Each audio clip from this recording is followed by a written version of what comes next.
Good, so I'll do that now. All right, so to introduce myself, my name is Agatha Arameo. I am the Executive Director of the Foundation for Total Recovery. We serve to educate the medical field and the general public on chronic illnesses that are immune-mediated, founded by Dr. Gary, who's joining us today. And that leads me to introduce Dr. Gary. So Dr. Gary is the founder and the medical director of the Kaplan Center for Integrative Medicine. He also has, as the founder of the Foundation for Total Recovery, he has hosted 3 international symposiums with top leading doctors in the field. And we are currently embarking on creating our next one, so stay tuned for that. He's also authored 2 books on brain inflammation, and actually we'll be giving away 3 signed copies to 3 lucky winners later in this webinar.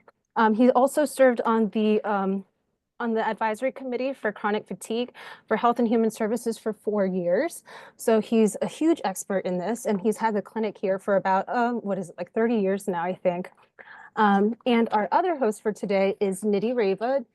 Nidhi is the Long COVID Clinic Program Director at the Kaplan Center for Integrative Medicine.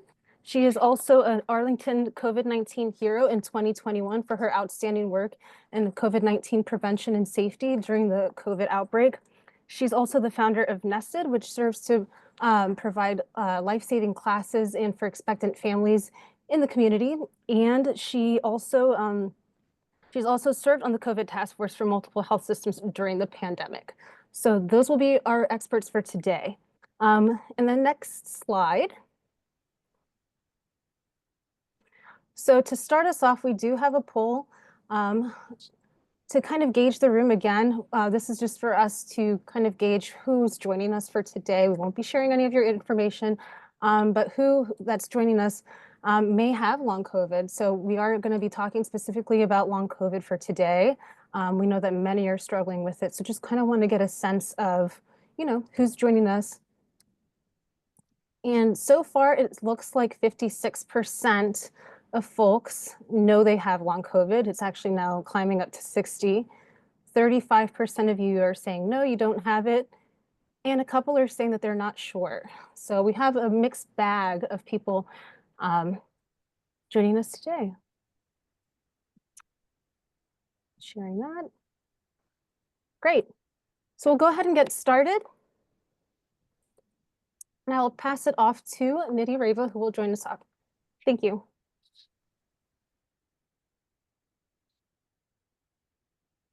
Great. Thanks so much. We're so excited. This is our second webinar, and we got a lot of great questions. Okay, so what is long COVID? Really, it's a chronic condition in which, this is interesting, but symptoms either start or persist past 4 to 6 weeks. The conundrum of this is that the symptoms can be mild, they can be severe, they can affect one organ or multiple organs. Some individuals will resolve their symptoms pretty quickly, others will take weeks to months.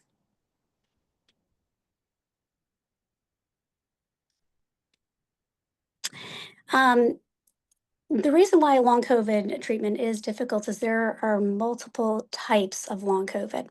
So there are 4 types, and they kind of fall into these categories. The tricky thing is that oftentimes these categories can overlap, and it also varies regarding severity from person to person. So the first kind of bucket is fatigue and brain fog. This is more of a neurological base. Patients feel exhausted all the time. They feel mentally sluggish. They have cognitive difficulties, and it doesn't seem to improve even after rest. The next group is the breathing and heart issue group. They generally have symptomatic palpitations, they feel out of breath, they often have air hunger symptoms, and they can also have scarring of the lungs. The third category is called, the nervous system or POTS symptoms group. Patients have dysautonomia issues, so they have dizziness upon standing, they feel lightheaded. Sometimes they feel that they get heart palpitations with, positional changes. It can be very challenging. And then the fourth group really has this pain and inflammatory, syndrome. They often have lots of joint pain. Anything that hurt before hurts even more now, and oftentimes can have stomach issues as well.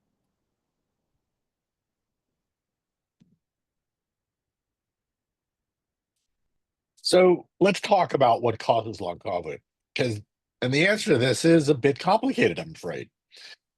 There are a number of different theories, and uh, basically all of them are true, but not all of them are true for everybody. So there's a percentage of patients in which the virus actually persists as a subacute infection. So the virus stays in the system. We've been able to culture the virus, live virus, out of the gut microbiome. And there's a couple of studies that have suggested that the virus actually persists in the bloodstream as a subacute infection. So some people still have active virus in their system. How many? Maybe about 20% of the people who have post-COVID, but that's not yet well defined.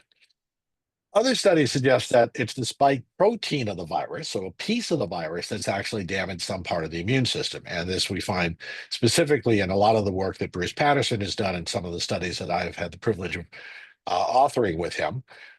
In those studies, we look at the damage of the spike protein specifically to the non-classical monocytes, so one of the white cells. And what's happened in this situation is that the spike protein does two things. One is it turns it into a zombie cell. So cells normally have a lifespan, they live, they die, and they're pre-programmed to die and move on. In this case, the spike protein interrupts that apoptotic process. So the white cell continues to live, but it also continues to spew out lots of inflammatory proteins and cytokines. And so basically, you've got a chronic inflammatory process going on, and this is on the innate side of the immune system. So that's another suggestion as to how post-COVID continues, and we've got specific treatments that directed toward that. Other studies suggest that it's direct damage to the organs. It can be the heart, it can be the intestinal tract itself, it can be the brain. And in those studies, specifically in the blood vessel, seems to be the biggest organ affected by that. And that requires a little bit different way of going about treating this. And then still other studies suggest that the problem is having done damage to the autonomic nervous, no, I'm sorry, not the autonomic nervous system, but rather the autoimmune system, in which case the body has now done a process called molecular mimicry, where originally we built antibodies to go kill the virus, but now those same antibodies got overreactive, and now they're actually attacking our own organs and our own tissues.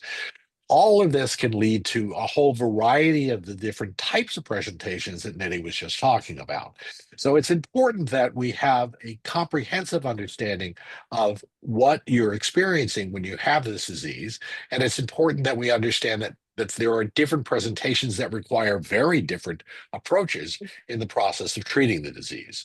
So understanding the pathophysiology, the causes of how the virus is impacting you is crucial to our thinking. One size does not fit all, and we need to know how we're approaching what's probably going on with you in order to effectively approach this. The real problem here is we haven't got good testing for most of this stuff. So we're having to look at your symptoms. We're having to look at your presentation individually. Some of it is a stepwise approach to rule out things, but there's not a lot of good testing to show us what's going on, which is why the tests come back normal when most physicians run the test. We run some specialized tests that give us some greater insight into what's going on. But the reality of the matter is there is not a specific test that says, you have post-COVID.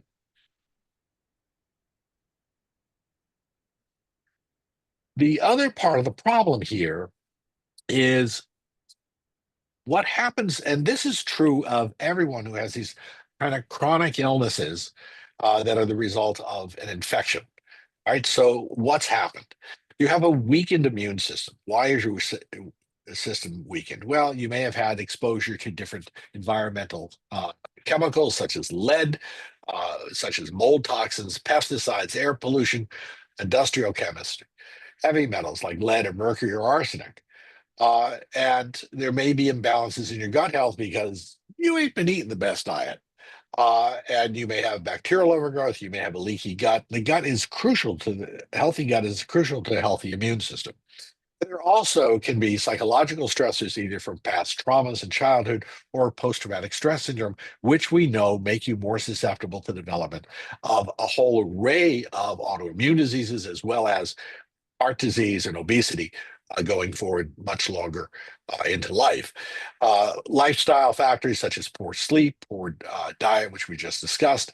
So there's a lot of things that may have set you up, and there are a lot of people walking around with subclinical infections such as Lyme disease, such as other tick-borne diseases, Bartonella, Borrelia.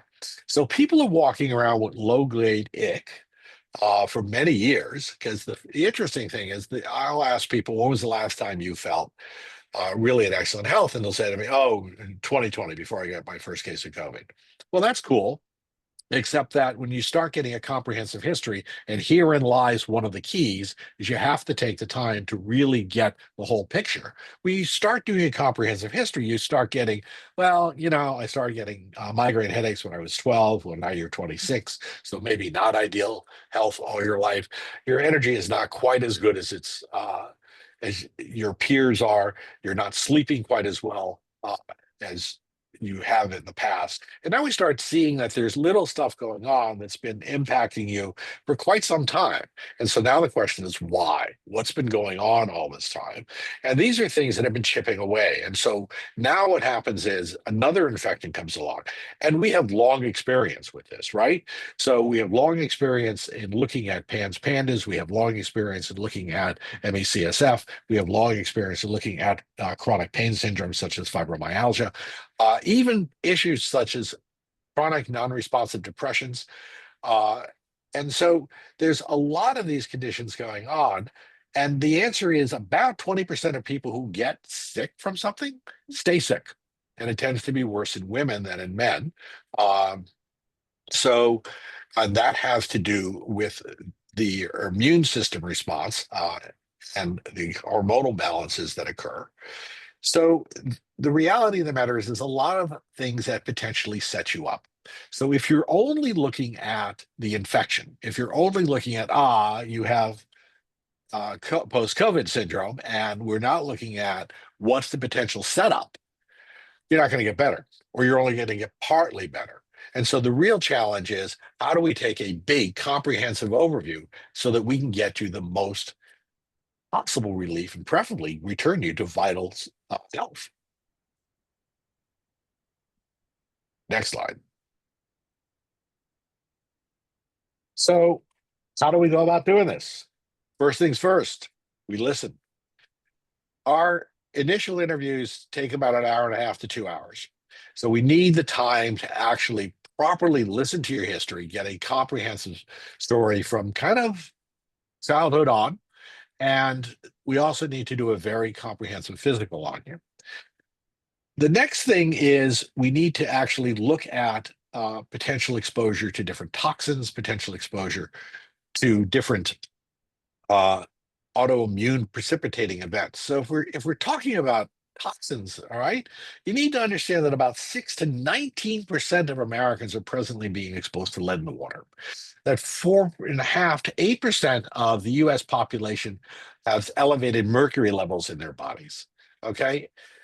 Unfortunately, the stats on early childhood abuse and post-traumatic stress syndrome are actually quite appalling, and that's affecting anywhere as much as 15 to 25% of the population. So we need to get that information, and we know that these things all create drag on your whole immune system, and we know we need to be able to set up a comprehensive treatment program. Then we got to do testing. Now, certainly doing the basic test, fine, right? Getting CBC, metabolic profiles, how's your liver, how's your kidneys, how's your blood count, is all very important. How your thyroid. We need to test the basics and make sure that's okay. But then we need to go beyond. We need to look at your gut health and your gut microbiome. We need to look for toxins sitting in your system. Okay. And we need to look for damage to specific cell lines that may have occurred as a result of the COVID. And we need to look at specific issues with regards to your autoimmune system and whether or not there's been damage there. So there's a lot of things that we need to be taking into account according to your history that guides us as to what testing is most appropriate. And then, and only then, can we put together a proper comprehensive treatment program for you. So as Dr. Gary stated, long COVID is a really difficult and challenging medical condition that requires a lot of listening, and coming up with a personalized plan is really important, because the core problem of long COVID is chronic immune dysregulation. So our primary treatment goal is to help the body heal itself and restore its normal immune function. We do that in a lot of different ways.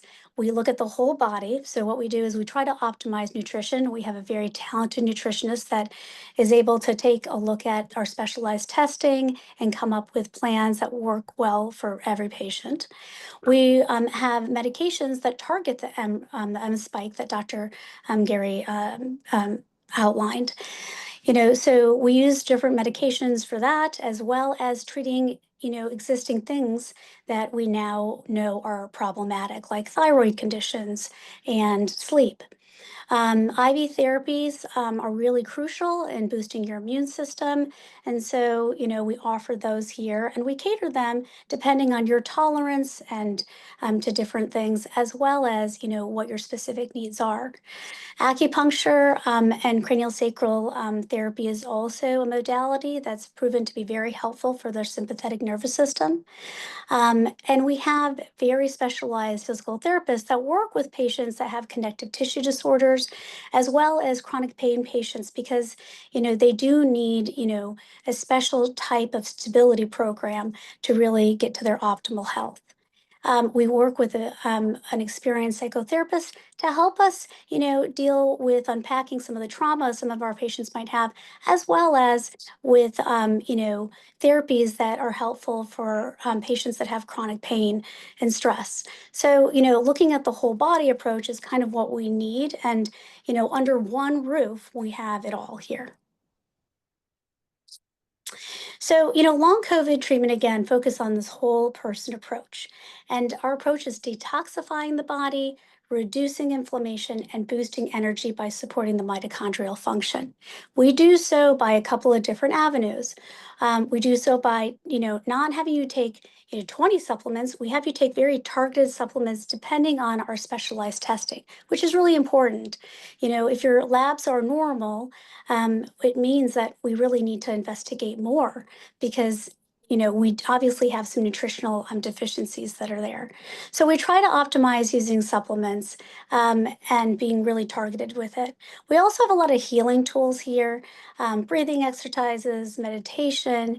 We, really, emphasize acupuncture, as well as, movement, but doing so in a way that doesn't overexert you, where you have what we call post-exertional malaise afterwards. Our goal is to do things in a systematic way that's also sustainable. So before we do to our raffle, I do want to say one other thing. This requires a team approach. Okay.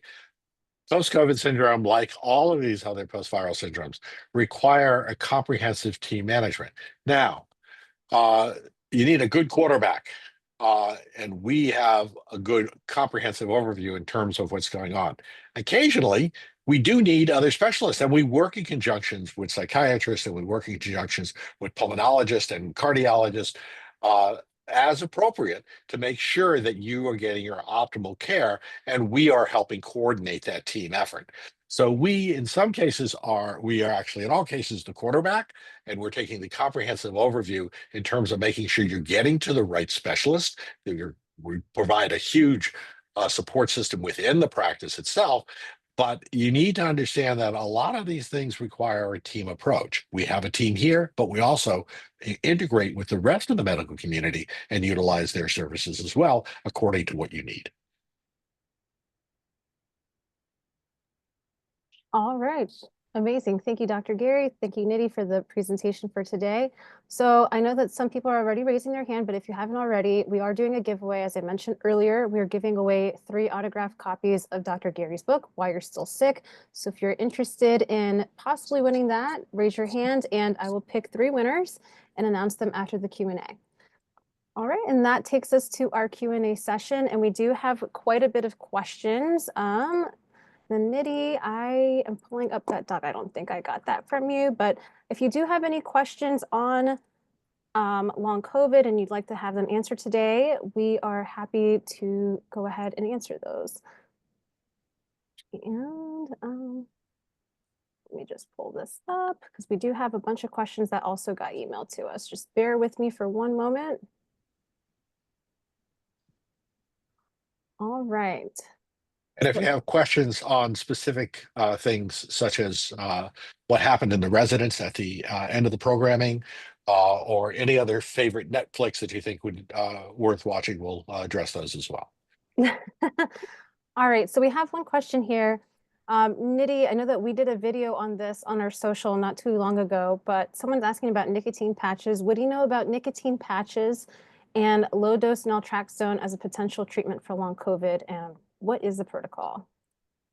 What a great question. Because yeah, I mean, nicotine patches and low dose naltrexone are very, very effective. They are off-label uses of these medications. Both of them address the neuroinflammation pathways and immune dysregulation pathways of long COVID. So these are the key drivers to, the symptoms that patients often have of fatigue, brain fog, headaches. So nicotine is an interesting one. So the SARS-CoV-2 virus has been shown to kind of bind to, it's what's called the alpha-7 nicotinic acetylcholine receptor. I'm going to say receptor from now on. And this is an important receptor because it helps with neural inflammation.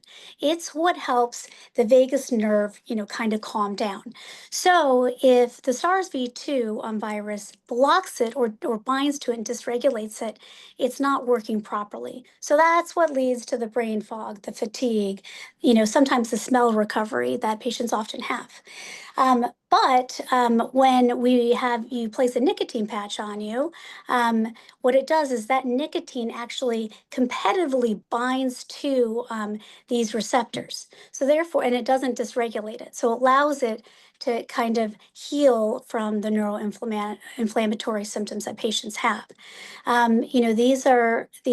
There's been a lot of case studies and observational studies. Right now, they're doing some larger broad-based studies, and those are currently underway. This is a short-term therapy option for patients. We start off at our practice with the 7 milligram patch, but we even start lower for patients and kind of titrate up. It's, again, as Dr. Gary says, everything is very personalized here. So the patient has to be the right candidate for it, but patients often it's very beneficial. So, it's a good addition to our toolbox. We also have low dose naltrexone. I think that was a part of the question too. And so really it's helpful. We use it and it's used in a low dosage to calm the immune system and reduce neuroinflammation as well. Normally we use naltrexone at a very high dose for an opioid antagonist, but at a low dose, it kind of works in a different pathway. We start off very low at a small amount. Sometimes it causes drowsiness. So we have patients take it at night. And then we go up to generally about 4.5 milligrams at night. But patients really find, that has low side effects and it's really beneficial. Awesome, thank you. All right, Dr. Gary, we have one in the chat. Best way to handle lightheadedness, feeling like this person feels like they're going to black out every time they stand up. Their BP is 100/60. So what we're talking about here is one of two things. You're either looking at orthostatic hypotension, or you're looking at post-orthostatic tachycardic syndrome.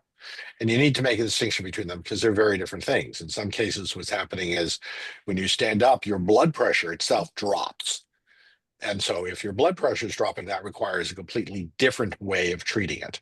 If what's happening is you stand up and your heart rate starts firing up and your blood pressure is remaining stable, that's more in post-orthostatic tachycardic syndrome, and that's an autonomic dysfunction. The autonomic system is the balance between the sympathetic and the parasympathetic system, fight or flight, or rest and digest.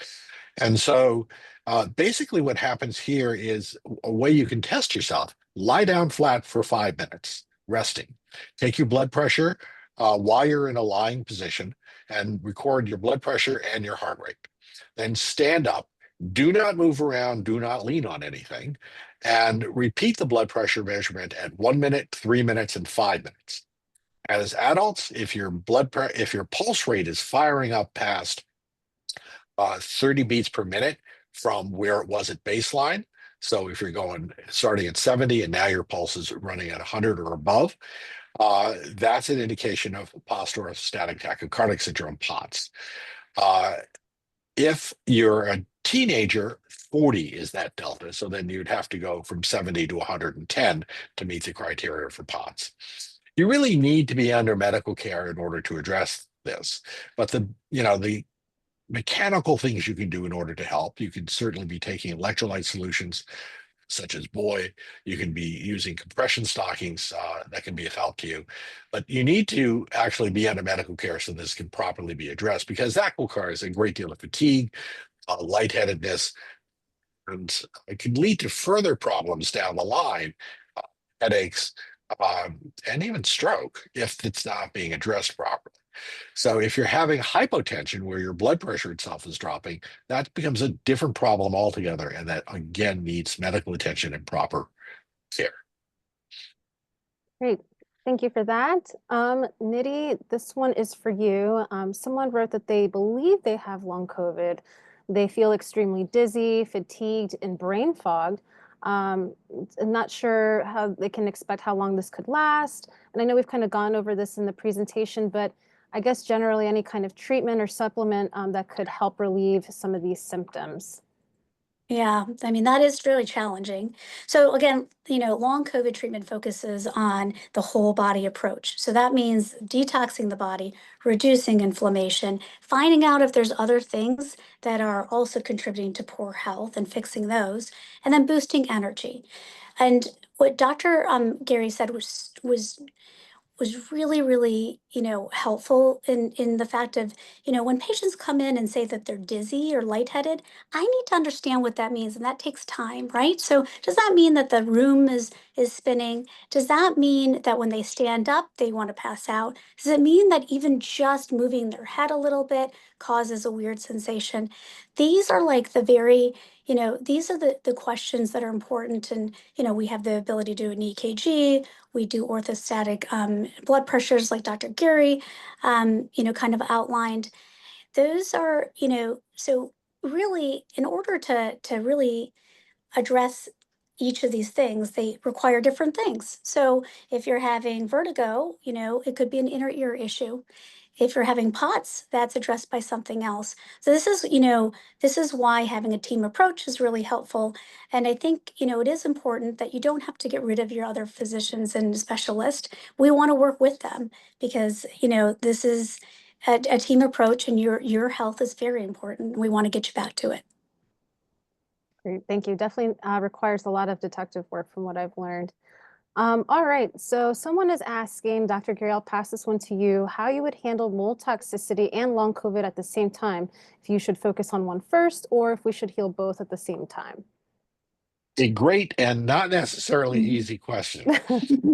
So, mold toxicity mold toxins, the problem with mold toxins is that they are both immunotoxins and neurotoxins, meaning that they can impact your brain, and they alone can be creating a great amount of the problems, and they impact your immune system, so your immune system's ability to properly respond to various infections, both viral and bacterial.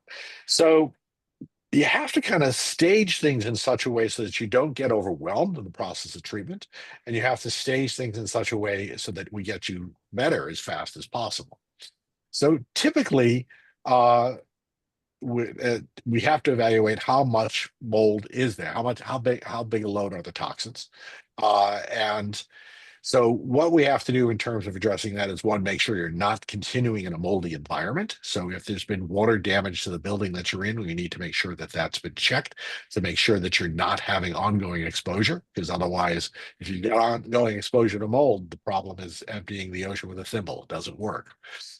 So we want to have the air quality of your living in quarters evaluated, maybe need the air quality of your work environment or school evaluated to see whether or not you've got ongoing exposure.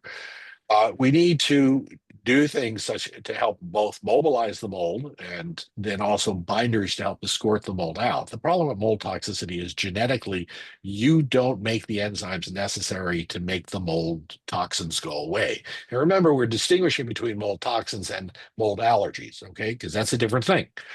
So mold toxins are actually poisons in your system, and you don't have the enzymes in your liver necessary to do that because genetically you're not programmed to make those enzymes. So we've got to be able to escort that stuff out. At the same time, we may also be able to start treatment as far as post-COVID. So if it's appropriate to believe that your post-COVID syndrome is a result of virus that's still in your system, maybe giving you a couple of weeks of Paxlovid can also occur at the same time that we're treating you for mycotoxins. But again, everything has to be staged in such a way so that we get the biggest bang for the buck. It can take several months. Actually, it can take upwards of 6 months to get all the mold toxins out of your system, because mold can not only be in your environment, but you can be self-contaminating if it's in your sinuses. So if you've got mold growing in the sinuses, we have to address that as well. So it can be a kind of long process in terms of getting rid of all of the mold toxins in your system. And then at the same time, we also want to be dealing with what the damage to your immune system that may have been done from a persistent viral infection in terms of post-COVID. We also want to be looking at whether or not that damage to your immune system has potentially allowed for the reactivation of the viral conditions. So a lot involved, and it needs a thoughtful, careful process tailored to you in order to get you better. Also, I was going to say, Dr. Gary, you brought up a good point about environment, but I didn't even realize until I started working with our nutritionist who works with our patients that so many types of foods contain mold. And so, it's important to actually, a lot of most of our mold patients that see the nutritionist to really say, okay, well, maybe we need to change this or store it differently. And it's good because again, it's treating the whole person. Yeah, and that's an excellent point, Nidhi. And I'll tell you just straight up, if you're drinking almond milk, stop. Almond milk is loaded with mold. And so you really have to get that out of your diet. You think you're doing yourself a favor when in fact you're not. My heart broke when you told me that a long time ago. So yes. It's also not environmentally friendly from what I heard. All right. Okay, Nidhi, I'll pass this one to you. Someone said that their symptoms didn't noticeably occur until 3 years after they got COVID. Does that still mean that they could have COVID damage? Yeah, I mean, this is well, again, we are learning and more and more about COVID. And so there are some patients that have a vaccine. There are some patients that have an illness or another illness that brings out the COVID-19 virus. Or is it something else that's being triggered? It's hard to know. Even if it's been 3 years, this all started in 2020. So we were going to find out lots and lots of things as time progresses, but it definitely, if they're symptomatic, they should be evaluated. Great, thank you. All right, Dr. Gary, I have a spicy one for you. And I know we've heard a little bit about this before in the past, but can you speak on vaccine injury as well as long COVID due to having COVID? Someone said that they got the shot, but then they were still wrestling with effects. They had no symptoms prior to that, but then they didn't feel the ramifications until after the first or second vaccines. So yeah, gets highly controversial, but the reality of the matter is, can you have side effects and can you have COVID-like syndrome as a result of the vaccine? Shorter answer is yes. But if we look at the stats, and now I've just actually last weekend did a pretty deep dive into this for a booklet I'm writing.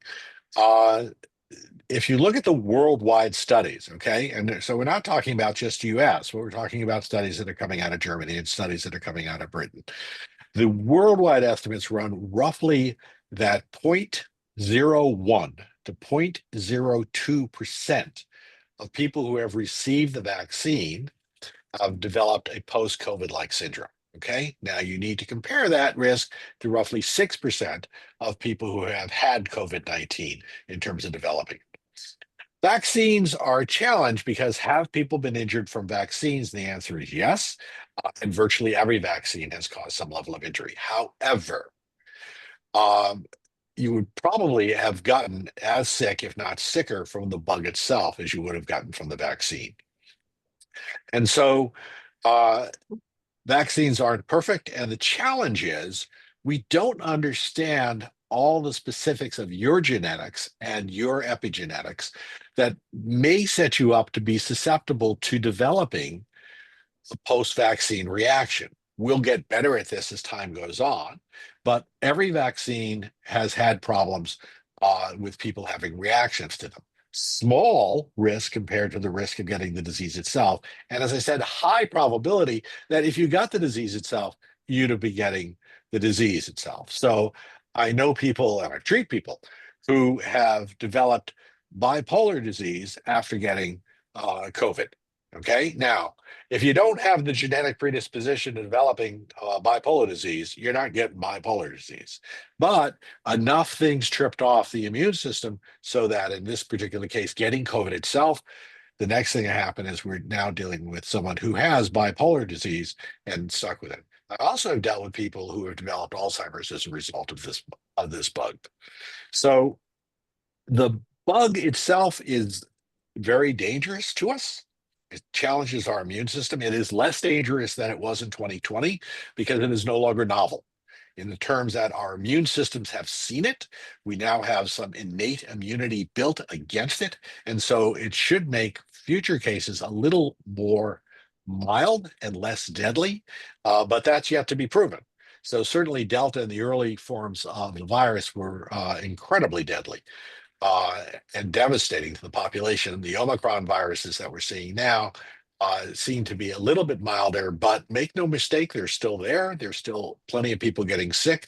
And unfortunately, there's still plenty of people developing post-COVID syndrome as a result of the virus. And the vaccine, yeah, there is that risk. But again, it's a 0.01 to 0.02% risk, according to the literature.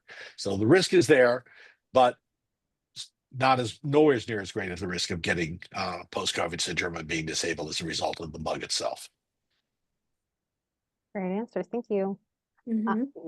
Nidhi, I have one that's right up your alley. So someone's asking when it could be considered safe for their 32-year-old daughter to get pregnant. She works full-time in healthcare, but continues to suffer from fatigue and brain fog, dysautonomia, and dietary sensitivity. So it sounds like there could be something underlying there. But yeah, if you had any, I guess, general advice for this person. This patient is 32, so has a little bit of flexibility with time. So I always tell patients that, the time, to really, if you want to bring life and, into this world, that really getting your body the best it can be. Because anything that you have now generally gets worse and harder to manage when you get pregnant. There are some exceptions to that. Some patients feel less, lightheaded if they have POTS with the more blood volume. But generally speaking, we can't use the same medications if you're pregnant.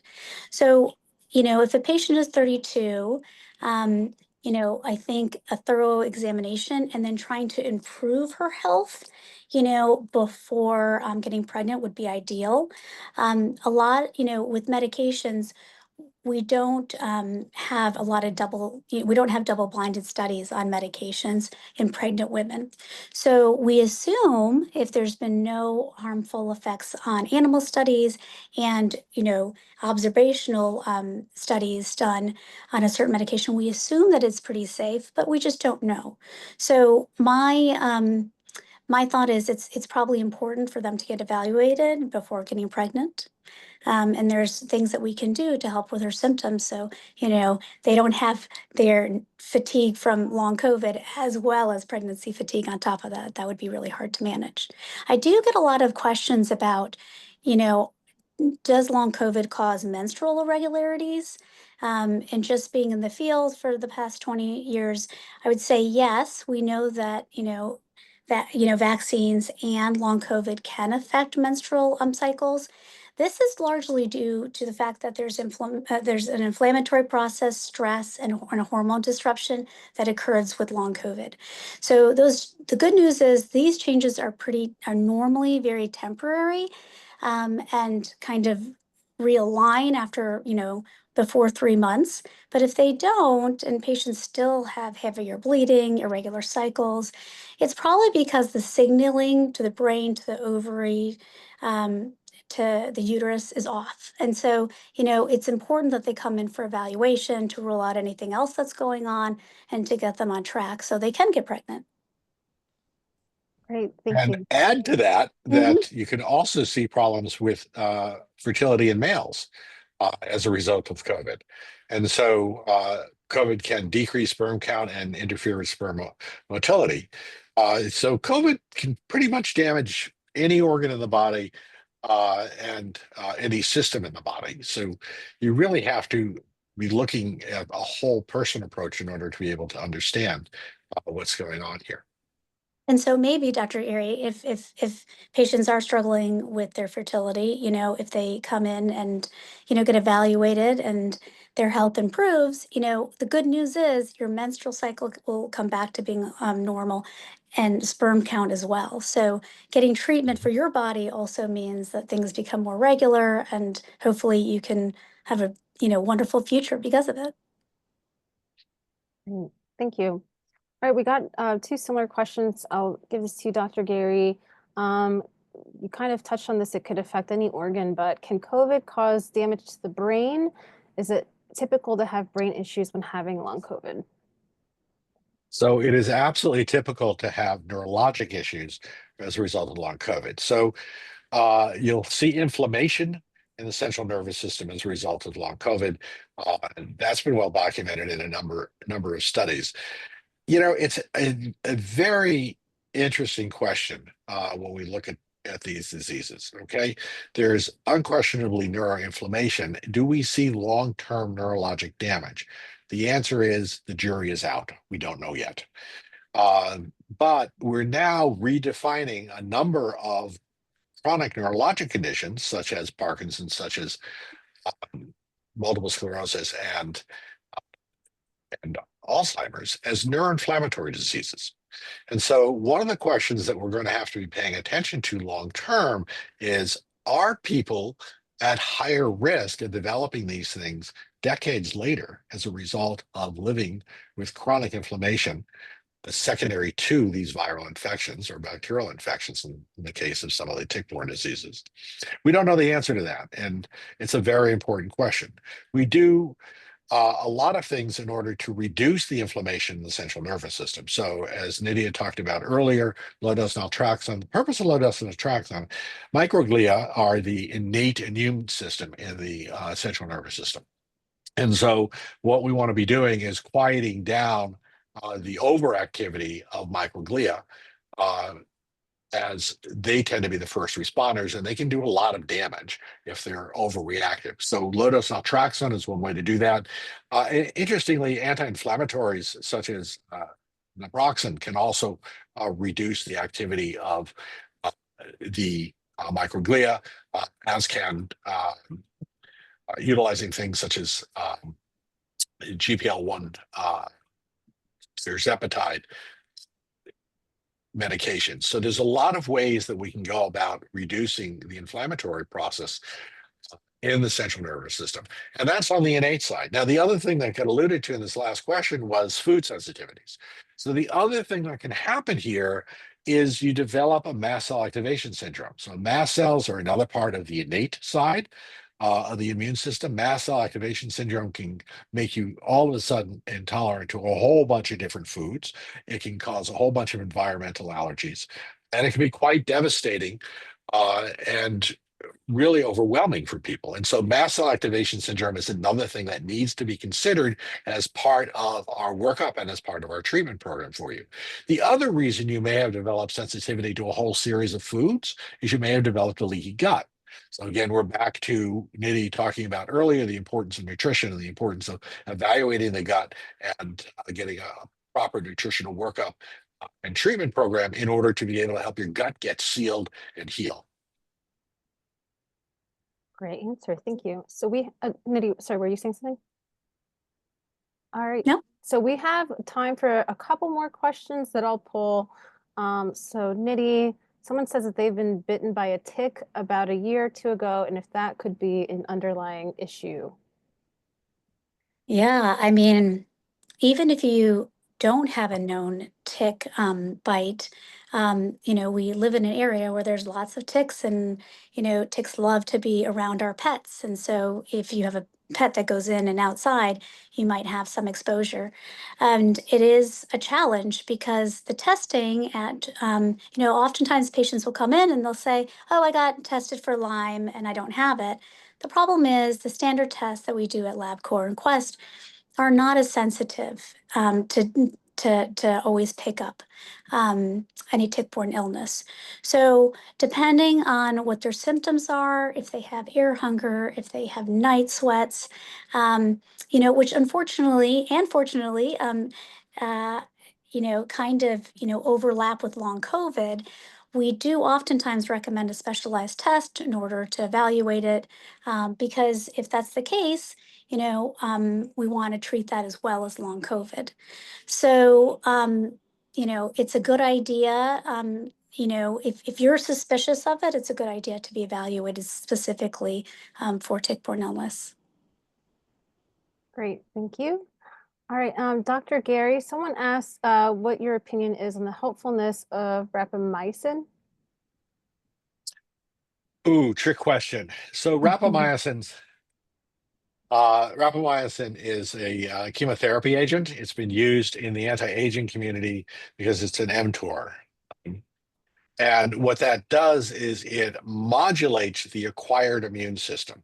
So as opposed to allowing for overactivity, it kind of slows things down. And aging is an inflammatory process. So if anything we can do to reduce inflammation may in fact be effective. Um, there are no good studies demonstrating that rapamycin will in fact reduce or slow the aging process in people. In mice, let me tell you, I don't think there's a mouse on the planet that shouldn't be on rapamycin because it'll extend their lifespan. But in people, we haven't got the same studies. I just came back from D50, which is a longevity program that I'm one of the medical advisors for, and we had long discussions on rapamycin. And I think the other part of the discussion is about whether or not about senescent cells, the accumulation of these cells, which are very similar to the zombie cells I talked about earlier, which keep spewing out inflammatory factors.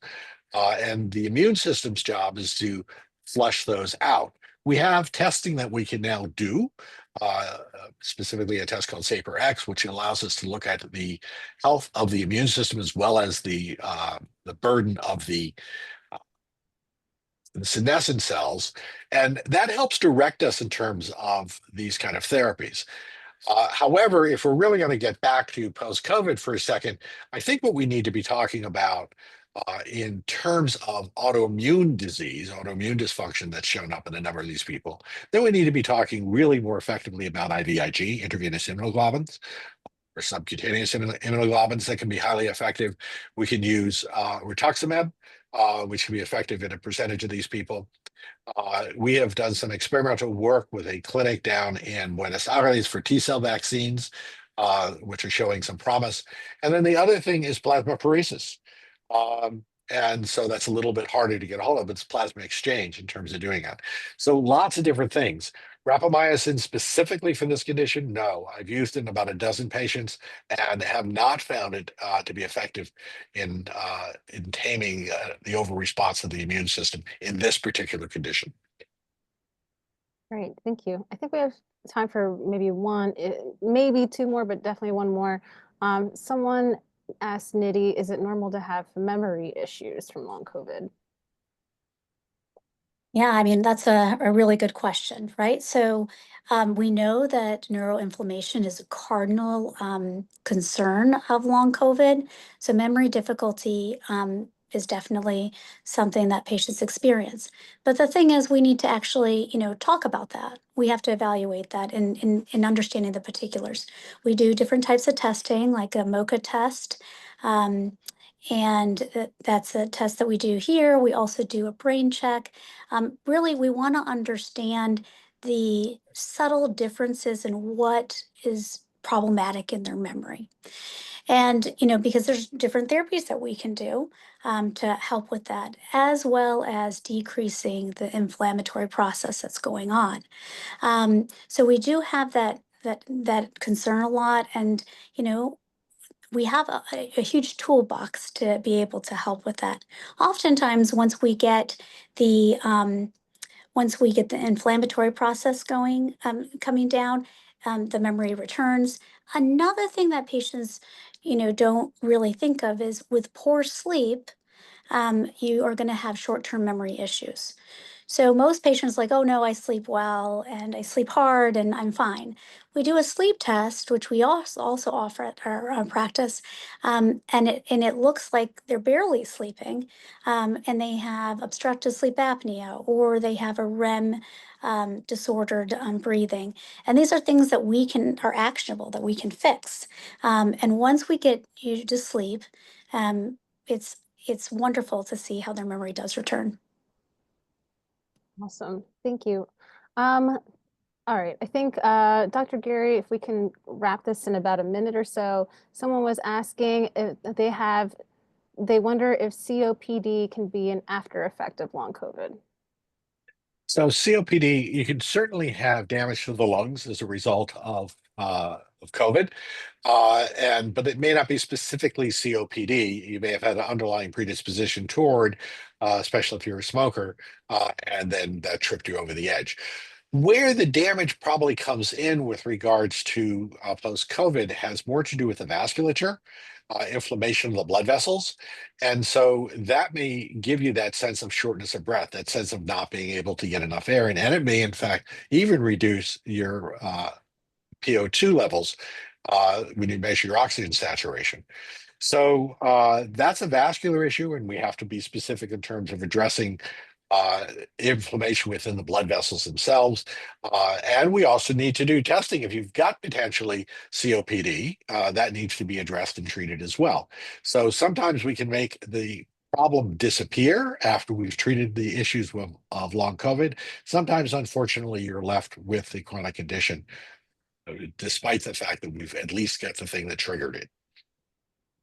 Awesome.